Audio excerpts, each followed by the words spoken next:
How is it that in the 8 years since President Trump announced the Artemis missions to return American astronauts to the moon, we have, at least at the time of this recording, had exactly one Artemis mission launch? Yet in the same 8 years following President Kennedy's announcement of going to the moon for the first time, NASA somehow managed to launch 40 missions, 21 of them with crew, and one of them actually landing on the moon.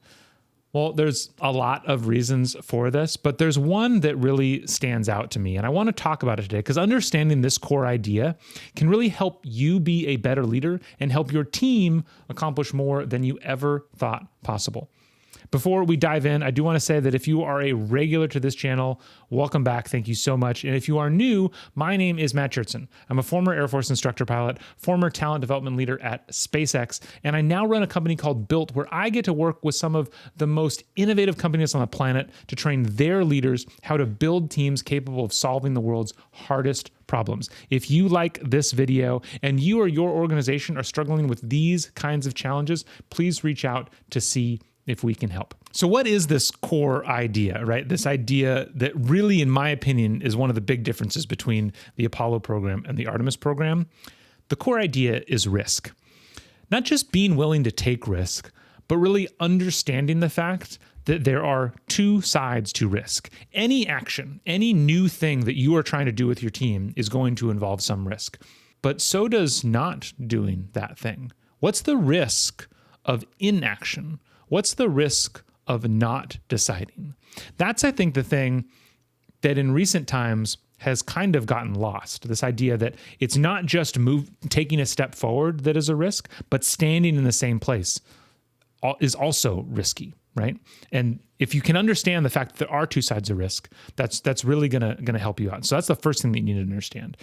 It's also important to understand, I think, why we got to this place in the first place and why it matters right now. I think the reason why we kind of forgot that there are two sides of risk is because we have been in such a stable period for so long. Many people are familiar with the concept of like peacetime leader versus wartime leader. I don't necessarily like those terms, but we'll use them. And really, more broadly, what I mean is peacetime being when times are stable or change is slow, and wartime being when things are chaotic and change is fast. If you think about today, we're definitely in the change is fast kind of world. But when I've thought about it, I really think the difference between what we'll call peacetime and wartime is that in peacetime, it's better to do nothing than make a mistake because things are relatively stable. So we can just wait on this. Whereas in wartime, it's better to make a mistake than do nothing. Like you need to move, you need to make decisions, you need to figure out some new way. And even if it's wrong, you're going to learn. You can make another action. You can make another decision, right? It's this need to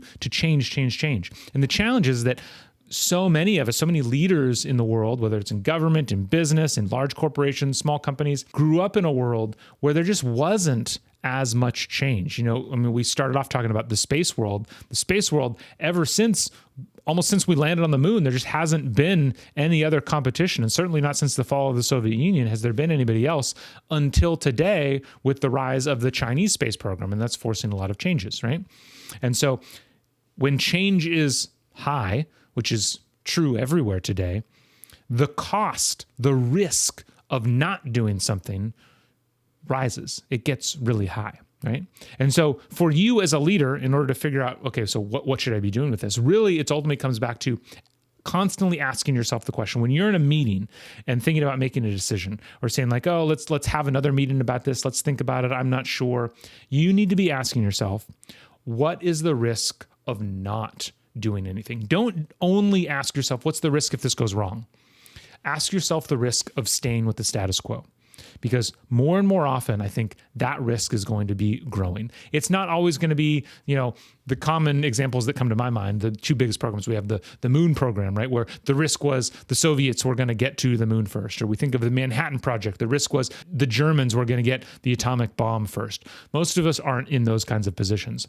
But with how quickly the world is changing, delaying a week might mean the project is canceled. Not making this decision or not doing this thing might mean your team becomes automated with AI. Like there's all kinds of small little things where when things are happening and changing so quickly, the cost of inaction, the cost of staying with the status quo keeps going up. So if you want your team, if we look back in history, we can see the way things got done is by understanding these two sides, and it gives you more impetus to act. When you understand that there is a risk to not acting, it gives you more of a reason to act. And almost every large major accomplishment, large major project succeeded that way.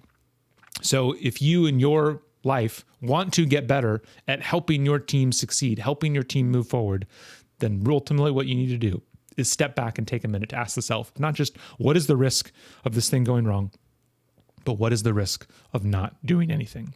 That is how you make sure that you're leaning forward and embracing change rather than being consumed by it. I hope you found that helpful. If you did, make sure you like and subscribe, and I look forward to seeing you on the next video.